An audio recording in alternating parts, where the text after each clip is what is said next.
one of the first things I did with Interlibrary Loan was read The Seduction of the Innocent, which, if you know what that is, it's it's an interesting book.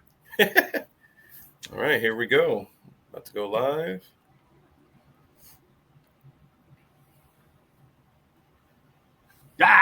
Hi, everybody. Today is Wednesday, October 15th, 2025. My name is Jameson. I'm the CEO for Comics for All. And I actually came up with a spiel, so I'm going to bear with me. I'm actually going to try to say it. So welcome, everybody, to Comics for All, where comics, creativity, and community connect. We explore the art, voices, and stories behind the panels through creator interviews, such as this one, live discussions, such as this one, and library-powered comics culture. So stay tuned, and we'll continue to have these discussions going forward. So today I have Kevin Garcia. Kevin, I love that spiel today. I know it took me a little bit to work on it, but I like it. I like the library-powered comics culture. But welcome today, and thanks so much for sharing your time with us. Can you give us a brief introduction of who you are and how in the world did you get into comics as a creator and as a reader? That's fair. That's a big topic. Well, my name is Kevin Garcia. I have been a professional writer for over 25 years. I've been a professional certified educator for over 20 years. I've been a professional speaker for about over 15 years. Those overlap. So I'm old, but you know.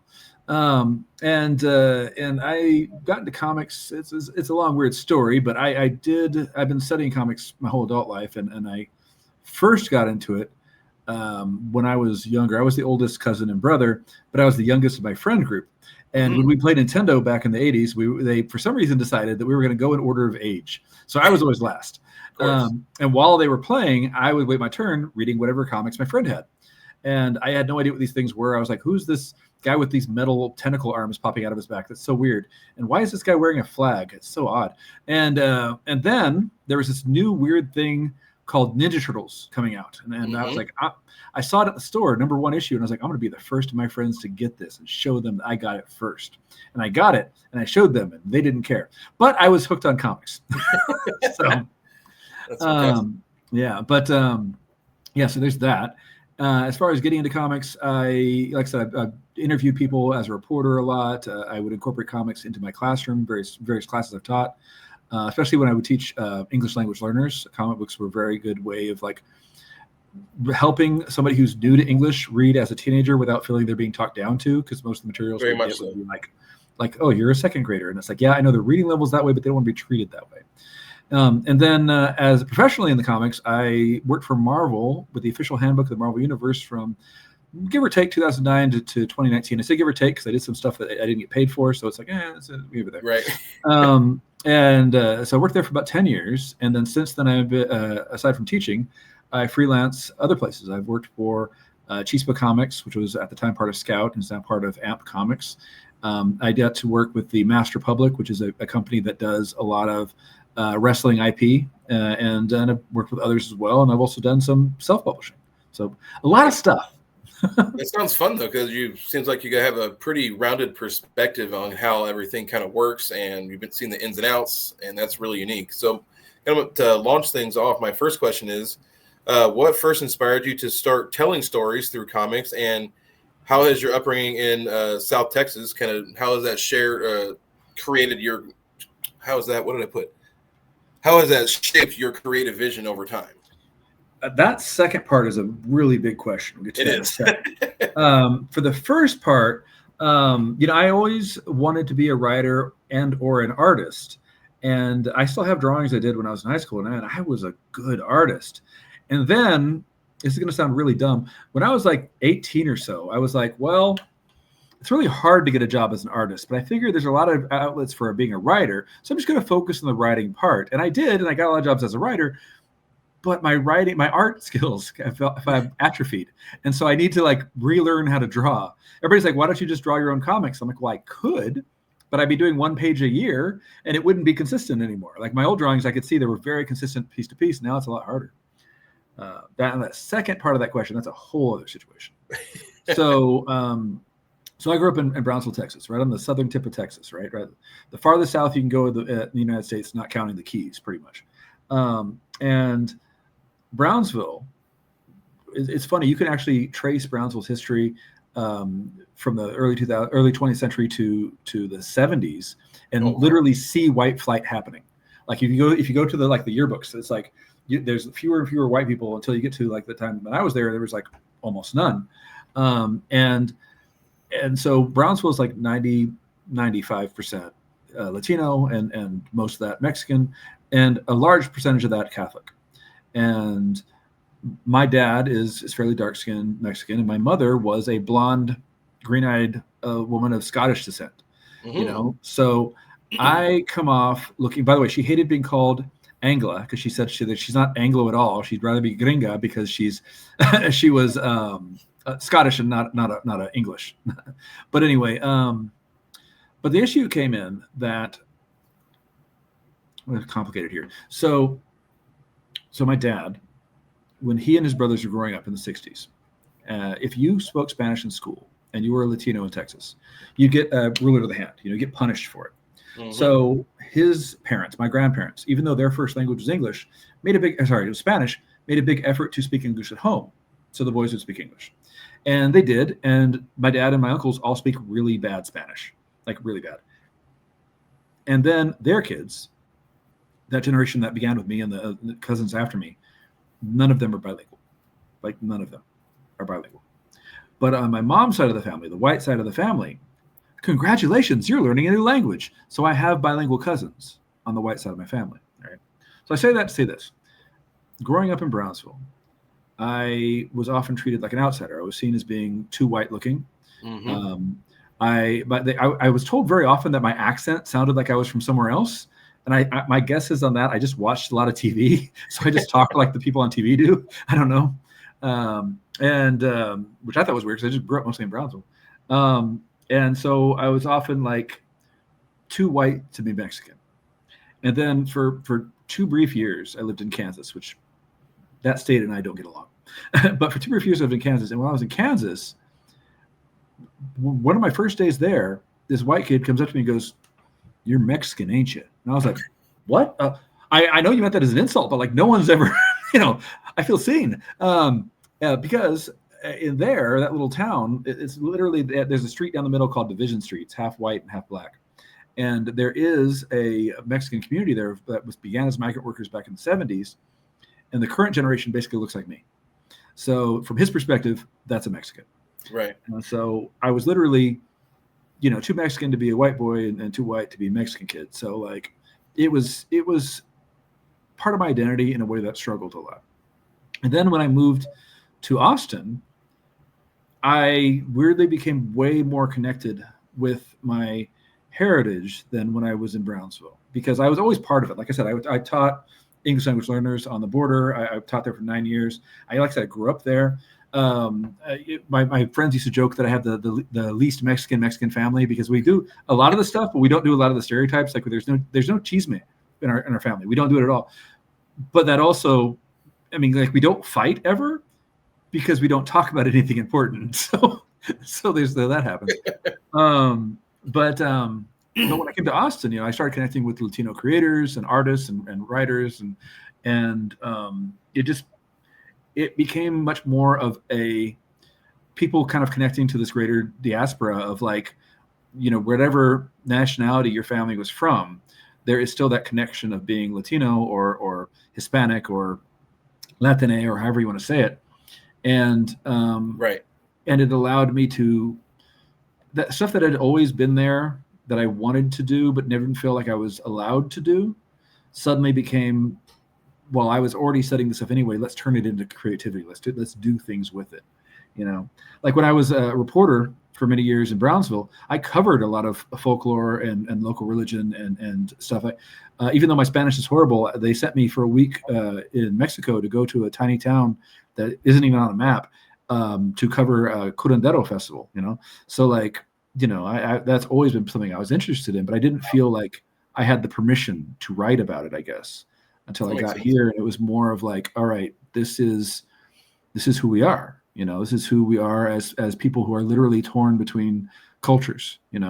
Right. I tell people a lot that for a long time, growing up, like from the people I've known who grew up in the 70s, 80s, and even early 90s, people from the border area, whatever they may look like, would tell you that they are 100% Spaniard, that their ancestors came from Spain. Believe it or not, their great uncle had blue eyes, and they're definitely from Spain. And there was this like rejection of indigeneity for a long time. And that's kind of flipped around now. Now, pretty much everybody's like, I'm Aztec. And of course, that's got a whole other level to it. Oh, but, yes. Yeah, but the idea now is that people are more eager to embrace that ancestry. And I would never, for example, call myself indigenous. I'm very, very proud of my ancestors. And I do want that to be greater acknowledged by popular culture. You know, usually we say that we mean white popular culture in the US, but really world culture as well. I would love, everyone in the world now knows about Thor's hammer. I wish everybody knew about Wishley Makuit. You know, I think that'd be great. But now things have changed, and now there's a greater number of people that I know in Mexico, and also people here that want to connect with that ancestry, and I find that really encouraging. I feel like Absolutely. I rambled on that. It's a big question. I knew it'd be a rambling answer, but yeah. No, that was really insightful, and that kind of you touched on what leads me to my next question a little bit. Is kind of the holding the many hats, I guess is the way to say it. You juggle roles as a novelist, the comics historian, an educator, and like you mentioned, journalism. How do you feel that these experiences have intersected and have represented themselves in your work? You know, I think weirdly, although given all the other things that I've done, it's the least part of it. I think journalism has had the biggest effect on me in the sense that to be a journalist, I would see myself as the outside looking in. And it would always be about learning what people's stories are and finding ways to tell those stories. And then as an educator, I tried also to be as neutral as possible with the things that I'm presenting for the students so they can make up their own mind if I give them the tools to do that. Right. And then as a writer, well, all of that constantly listening to people and studying people just comes out into the stories themselves. So they all kind of tie together. And then, like I said, I've been a professional speaker. That ties to being a teacher. You know, I've been speaking. Well, actually, no, I've been a speaker since before I was a teacher, actually, but I didn't start doing it regularly until the past 15, 18 years. And that also ties to being a teacher, being in front of a group of students for a long time. You know, just having essentially an audience. So they all kind of like feed into each other, I guess. I miss being a journalist full time, although it wouldn't pay the bills now, I don't think. But it's interesting that currently I'm teaching students who make their own publications. Oh, cool. I kind of get to live vicariously through the stuff that they're covering. It's kind of nice. I still do stuff freelance every once in a while, but like it's nice that they're constantly making stories and meeting people. So I love it. Actually, that's a great lead into my next question. That's what I'm here for. The representation and sense of community with comics and graphic narrative. And as an educator, if you want to talk about examples of how you've used comics in the classroom, and what advice do you give for teachers and educators or librarians interested in graphic literature and making comics more accessible? Because that's what this channel is all about, really. Well, I want to do the second part first, and then we'll get to the community part after that. So, like I said, I've been teaching for 20 years now, so I think my 20th year right now. And yeah, I know that book. Hey, wait, I know the guy that wrote that book. Anyway, actually, no. Weirdly enough, I finally got to meet Dragon Lee himself. I wrote the book 3 years ago. They hired me like 4 or 5 years ago to do it, and I didn't get to meet him until 2 months ago. Nice guy though. We got along real well. But anyway, so as an educator, when I started teaching, it was a struggle to allow comic books in the classroom. That was when there was a beginning to have comics in education. In fact, when I was going for my master's, it was seen as like a new idea to have a thesis around, comic books and graphic novels. It was a new concept. Now everybody's doing it. It's pretty cool. And I had to like argue for permission to do stuff. There were graphic novels there. They did exist. We had Mouse, for example, right? Mm-hmm. And I mentioned earlier English language learners. I had a lot of students who were the children of migrant families. And so for a lot of them, they were learning English as juniors and seniors in high school. And that's difficult. Any language you pick up late is difficult, but like number one, you're entering a school where there's an existing population of kids, and that's difficult. And number two, English is a really hard language to learn because English has a bunch of rules and then immediately ignores them. Right. Like we're going to have all these rules and now none of them apply. Right. But I found that comic books were like a good medium because like even if they weren't necessarily into comics, and I had a lot of kids tell me stuff like, well, I don't know how to read a comic. What direction do I go? And I'd show them, but once we did, they got into it. One of my favorites to use for English language learners was a manga series called Yotsuba. Actually, it's Yotsuba and then an apostrophe and exclamation points. I always pronounce it Yotsuba and it's about a 5-year-old girl who grew up in a little remote area who's learning all about like Japanese culture since her family moved back to Tokyo. She'd never been there when she was little. And so basically it's written as adults for adults, but the main character is a little kid learning about everything. So as a result, the students could learn as she's learning about things without them feeling like they're being read a children's book, because it's still a book for adults to enjoy. But the main character is this little 5-year-old girl. So she's learning things and they're getting stuff out of it. And that was good. And then in terms of other comics, I one of my favorite things to do would be to talk to my English when I taught English. I teach my English students about adaptations. And I would show, we got books to movies they're always familiar with, but it's always nice to have other varieties of things. So like for Superman, for example, I would have them look at the Superman newspaper strips that showed Krypton before it exploded. And then I'd have them look at the script to the radio show where they're talking about Krypton before it exploded. And then we could watch like the clip from the movie about Krypton before it explodes. And it's interesting how these things evolve over time and people get to see, things go back and forth through different media. So that's always fun. Absolutely. And then in terms of, so like I said, back then I had to argue for each book I was going to bring out why this book was relevant. And administrators always agreed with me, but other teachers didn't always. And but now, that's changed now. So now comic books are much more accepted. There's comic books in the English textbook. They'll have excerpts from comic books, and it's really good. And or at least it was, until now. A lot of those things are getting burned, banned, and sometimes literally burned. So that's that. And ultimately, a lot, especially with the kind of the book banning and the censorship issues, where the local comic stores are rather important because they're not applicable to that a lot of the time, and they're going to be the independent space where, hey, if you want to go find this book that everyone's talking about, they can either order it or they have it on the shelf already. Yep, exactly. Of course, there's always a risk that they're going to try to manipulate obscenity laws again to decide what is and is not appropriate. So that happens. Right. That's very true. But that brings me to the community part you were asking about. And one thing I love is that, like I said, I worked for Marvel for a while, and I made some good friends there. And I work a lot of conventions, and that's always fun. But there's two communities that have really become very much a big part of my life. One is the indie comics community in general.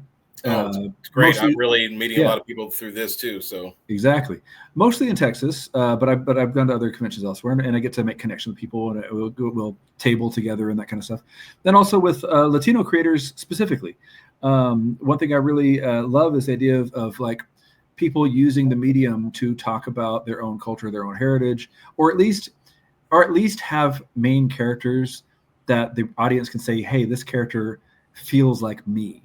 Right. That was so hard. I remember when I was a kid, I got so excited when they added to the X-Men team Generation X a character called Skin, because up to that point in the X-Men, if you were anything other than plain white, you had to have come from another country to explain how you existed in America. Like Sunspot is Afro-Latino, but he's Brazilian because he comes from Brazil. And then Richter was Mexican, but he's literally from Mexico. And again, the immigrant experience is very important. But it seemed like the idea that if you were not white, you automatically had to be an immigrant was very odd to me. And I think Jubilee was the first non-white X-Men that was explicitly stated to have been born in the U.S. Well, Skin was the first Mexican-American X-Men character. And his origin is that he was an inner city gangster in the early 90s, but like I knew people like that. So it may not have been my story, but it was at least an authentic story, And so I was excited about him existing. And now with like Latino creators, whether it's they're indie or they're working for bigger companies, it's getting the idea of showing the readers that, hey, these are people like you. And I don't know I have a lot of friends that are Black creators and Indigenous creators, and it's important to have people from a community tell stories about characters of that community. Right. And it doesn't mean other people can't, certainly, but I think it makes a big difference. And it actually really leads right into the next question: is how important is representing history and culture in the comics you created, and for any creator? How do you approach that when you're creating something? Well, I'm going to start by saying something controversial. I'm not a fan of Marvel's original White Tiger. And I say that because for years he was always trotted out as their big Latino hero.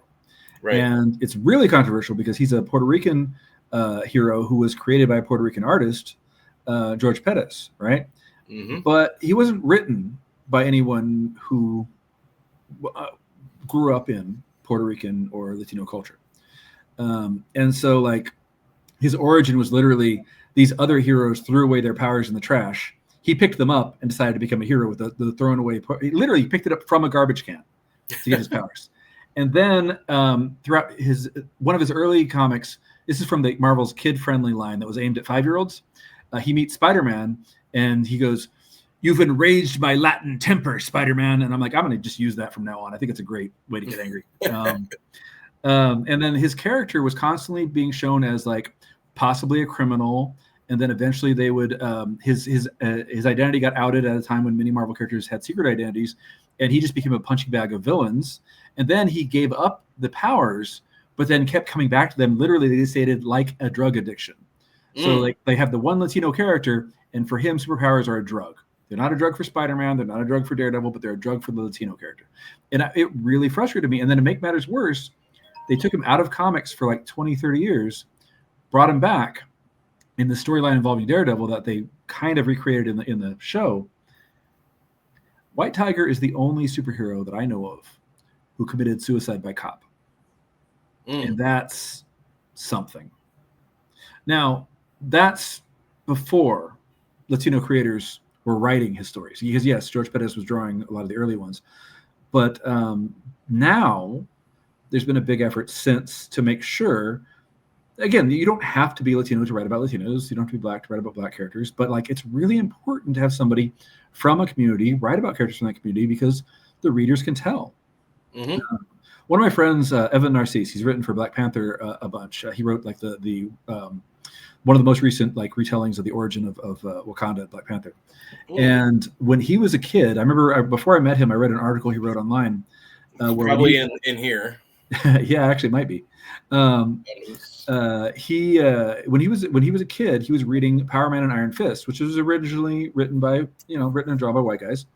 And he's reading one issue where Luke Cage has an inner monologue, and his inner monologue is one way, and then he changes it when talking to white people in a way that they expect to hear but are intimidated by.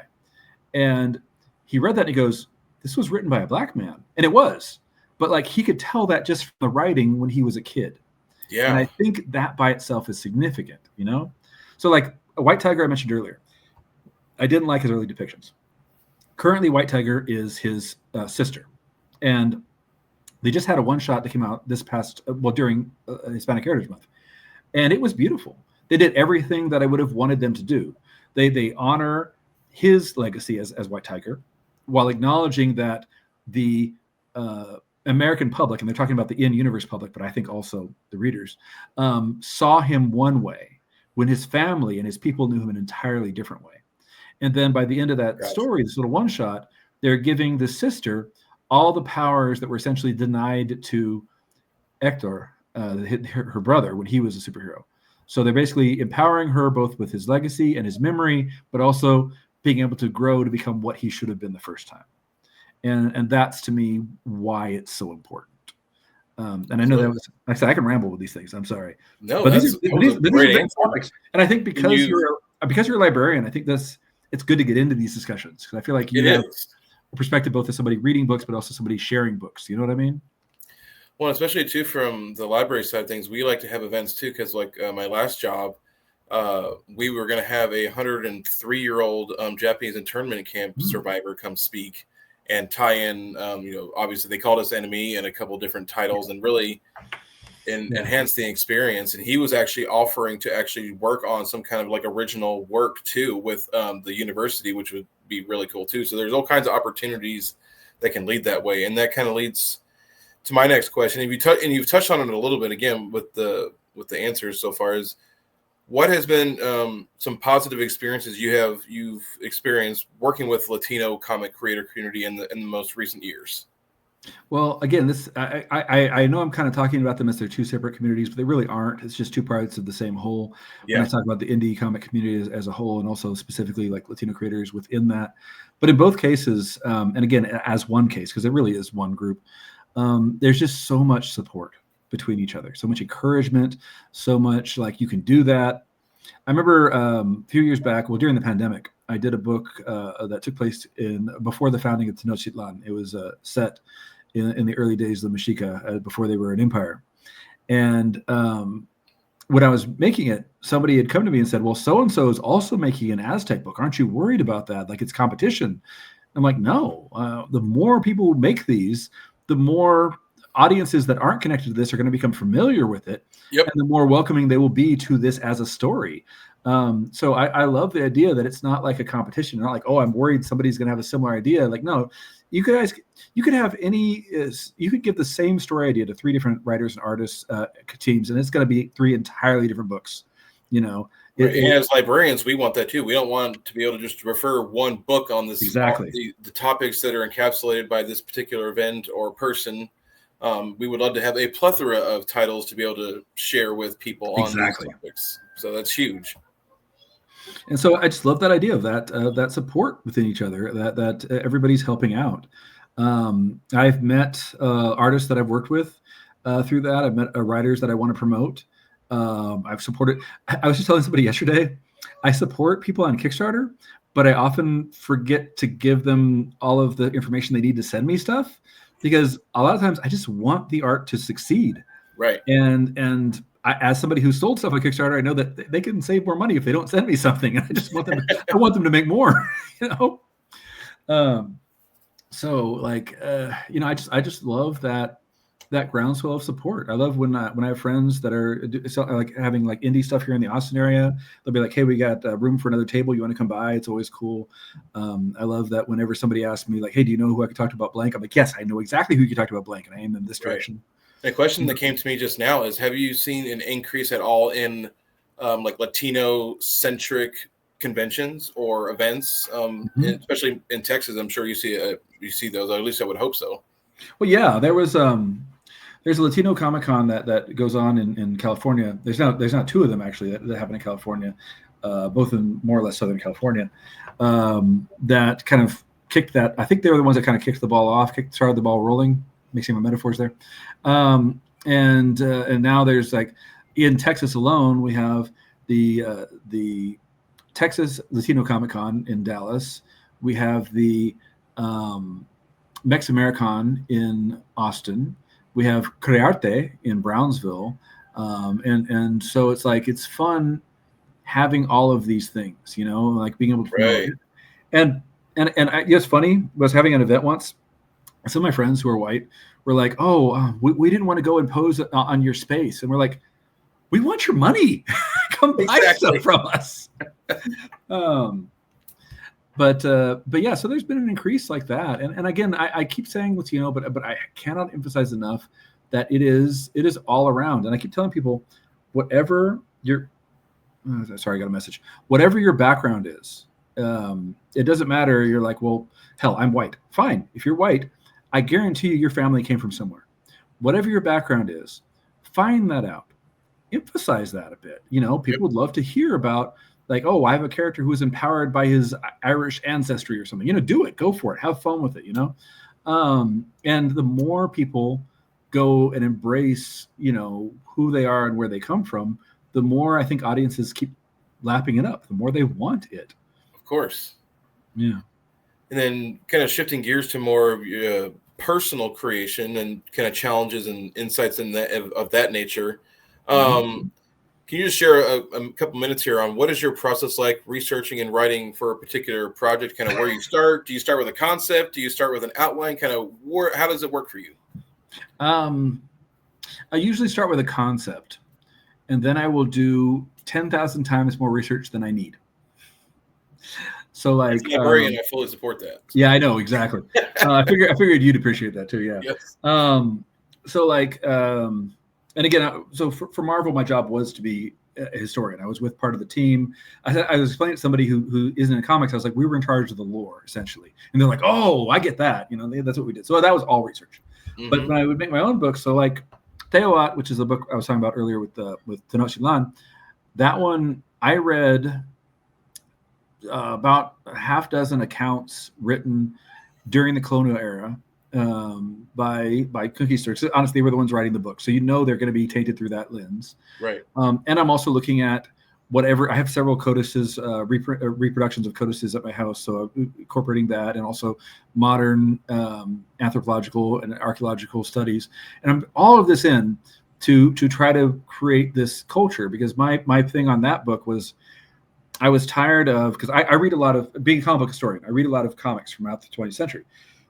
And pretty much comics, especially back in the 30s and 40s and 50s, if they would mention Maya or what we would today call Aztec, it was always like, oh, they believe anything weird is going to be a god, and they still have the exact same traditions. And I'm like, the people that we call Aztec today were as technologically advanced as anyone in Europe.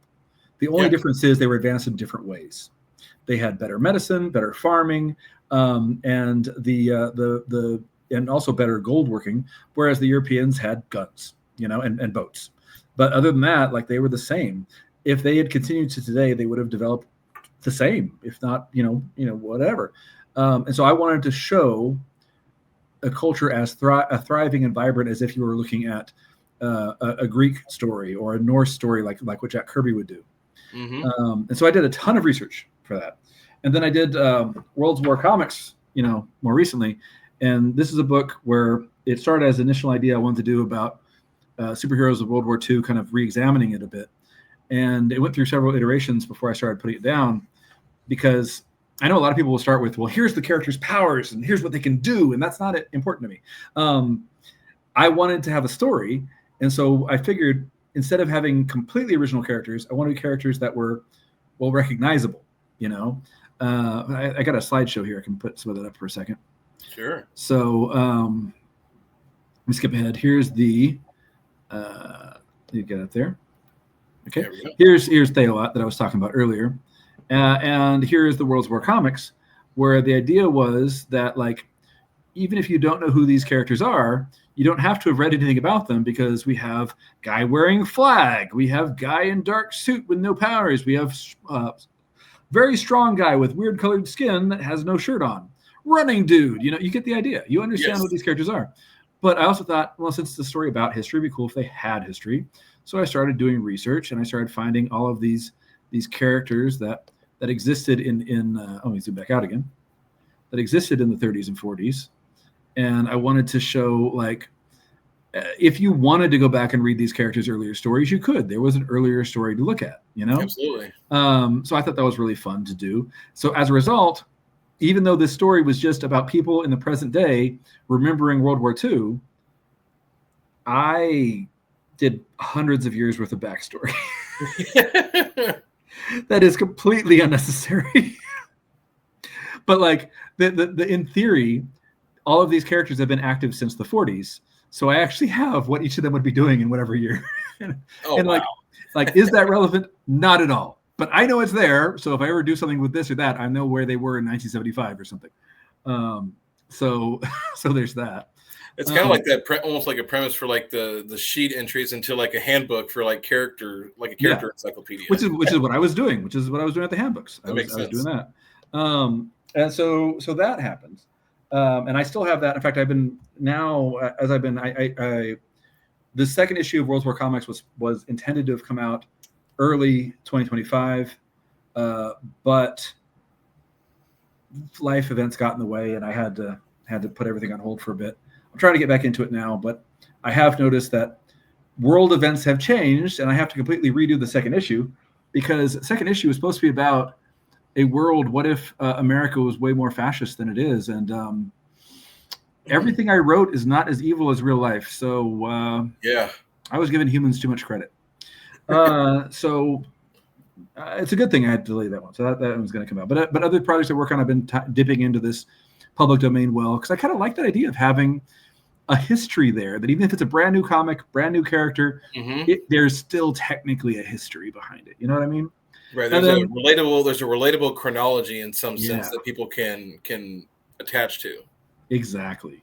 And then the same thing, you were showing Dragon Lee a second ago. The same thing for Dragon Lee. I was hired by a family, hired by Master Public on behalf of the family, to write a story about this real life family of luchadors from Mexico that are mostly professionals here in the U.S. now, and write about them as kids fighting monsters. And me being the way I am, I wanted a ton of history there. So I made sure that every monster they encounter is connected to pre-Columbian folklore. Yes. So there's a lot of that in there. And then I looked up, I made a point in the story to not tie it to a very specific named location, but in my head, it's all based around the town where these guys grew up in. And I looked up, well, what indigenous cultures lived in that area? Okay, what can I tie into that? So I try to put those things in there. So it does have a lot of stuff from around Mexico, but also specifically to that region of Mexico. So like you could read this as a kid and think it's in the U.S. You could read it as a kid and think it's in Mexico. It would work either way. But in my head, that's where it was. And so I did a ton of research into that, even if they're only going to encounter these like 4 monsters throughout the book, I think. Let's see, 1, 2, 3. I guess 3 monsters really throughout the book. Some of them over and over again. And like, I wanted to have that background there, you know? So I did a ton of research into the region, into the climate, into the history. It opens with an earthquake the day Dragon Lee is born. And in real life, there was an earthquake in that part of Mexico the same year he was born. Oh, wow. So I just said, screw it. The earthquake happened because of him. Why not tie it in that way? That makes sense. Yeah, why not?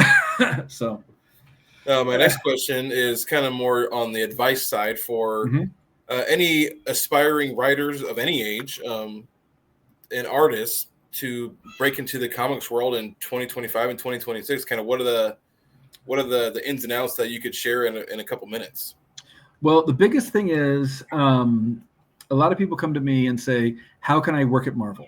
And I can't answer that question, because the way Marvel has worked for about the past 20 years, actually, is that you can't just say, here's my work, will you hire me? They have to come to you first. Yep. And because they used to have a submissions policy where you could send stuff in. DC had it a little bit longer. DC only ended theirs like 10, 15 years ago, but Marvel stopped theirs about 20 years ago. And a variety of reasons why they stopped doing it. But now what'll happen is if you made your own stuff, they will come to you and say, hey, we like this book you did. We like this talk you gave. We like, what would you want to do for us? And that's how to get in.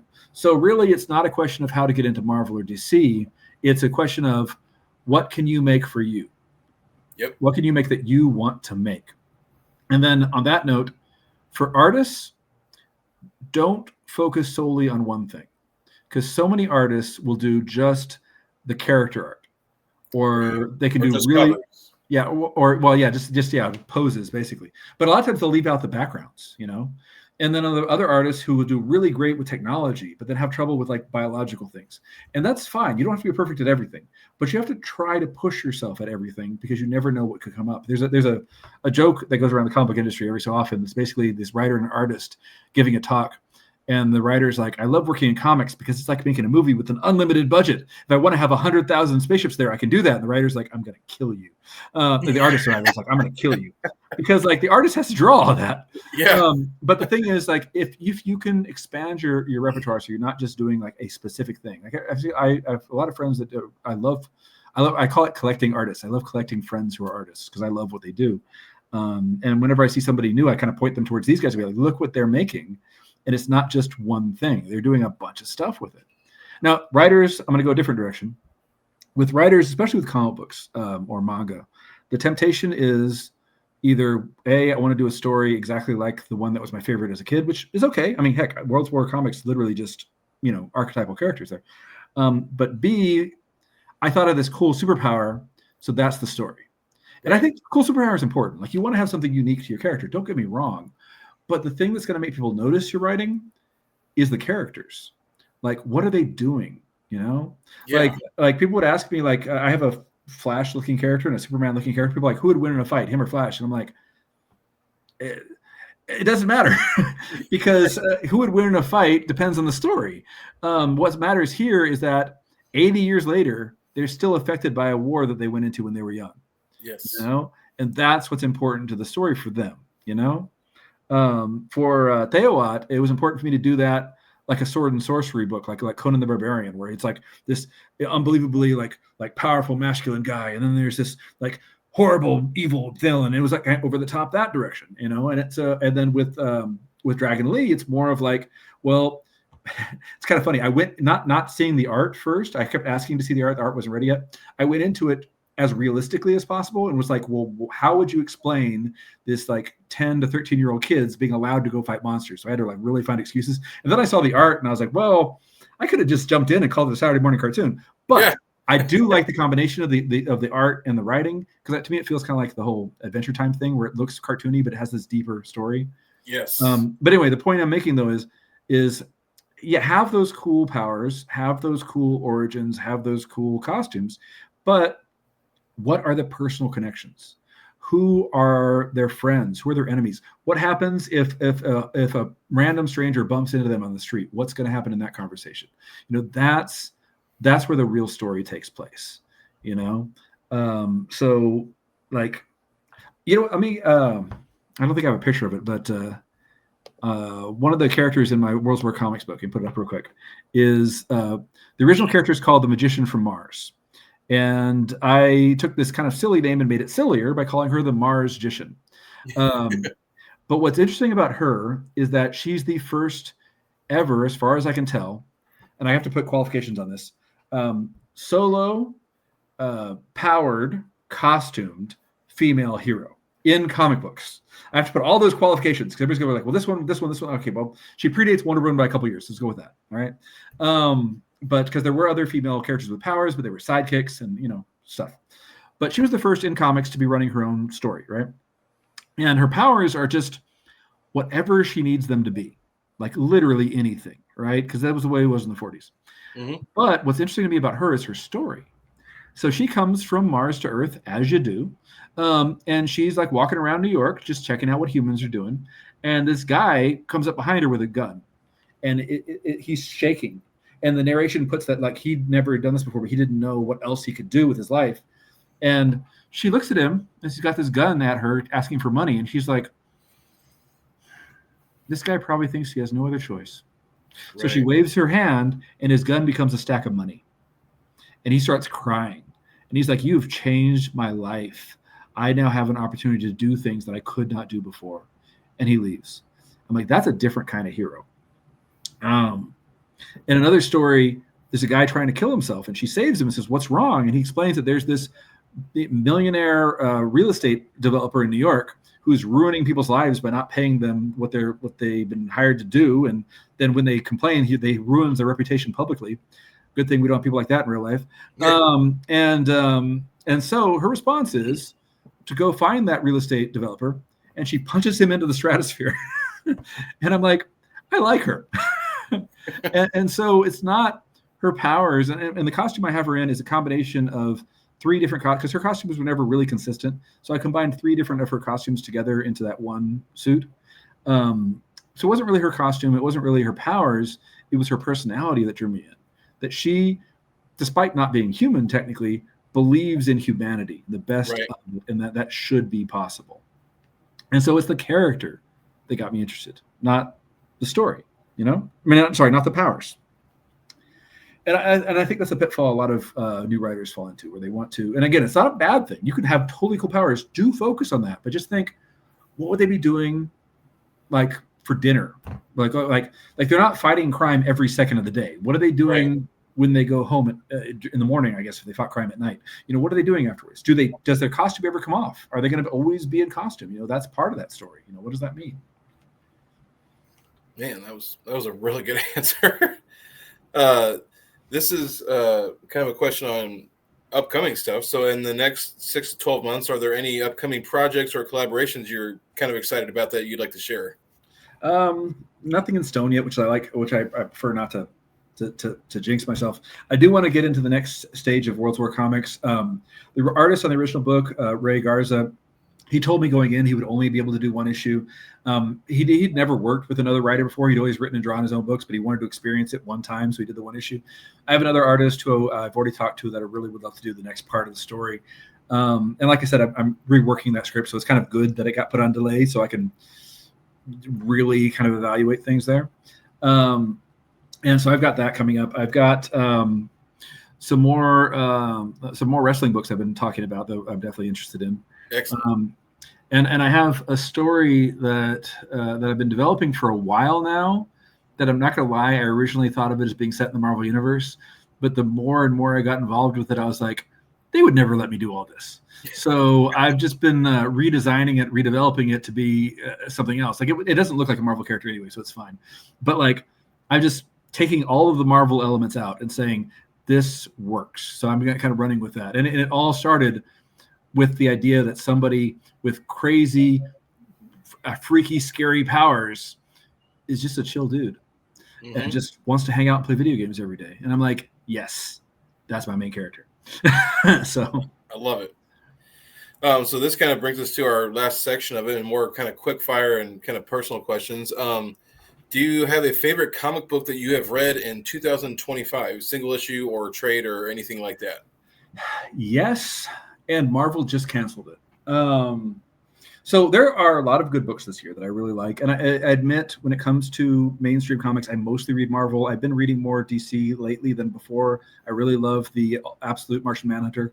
It's really great. The current Supergirl run is just so much fun. And I really love a lot of Marvel books. Al Ewing's Thor is amazing. Oh my goodness. The current Storm run, if you're not reading the Storm run that's been out for the past, right there. Yep. Yeah, it's so good. If you're not reading the current Storm run, you need to. It's all the good stuff from Ewing and Hickman, but like in a package around Storm that just feels powerful. It's so good. I love Ryan Norris' Fantastic Four because every single issue you're learning something. Like they turn science lessons into comic book stories. But my favorite Marvel comic in 2025 was only available on the app. You had to be a member. Unlimited. Yep, you had to be a member of Marvel Unlimited, and you couldn't even read it on your computer. You had to go to your phone to read it, which is really annoying. And it was called Marvel Voices Avengers Academy. And they finally ended it, didn't they? They canceled it a little bit early, like earlier than they intended. Like it wasn't like they planned to end the issue, but they still got an ending. They still got it last issue, so that's good. But like that book was so good. Will it ever see print, do you think? Well, one issue has seen print, and that's probably all it's ever going to see print. But here's what I want to get to why it's good, though. The reason it's so good is because, like, I'm a high school teacher, and I would say the most of my students read comics. But when I say read comics, I mean very specifically Webtoon. Yep. All right. Some of them read superhero comics, but most of them read Webtoon. In one, two, maybe a little bit, maybe a lot, but most of them do, right? Marvel Voices Avengers Academy is exactly the kind of Marvel book that would get that Webtoons audience reading Marvel. Because you don't have to know about who the characters are. They explain enough to you there, and they have fun with it. There's drama in it. There's all kinds of stuff, and it's just it's so perfect as a gateway drug into Marvel that I hate that it's behind a paywall that only hardcore fans would be paying to use, and only people that already know what they're looking for would go look for it.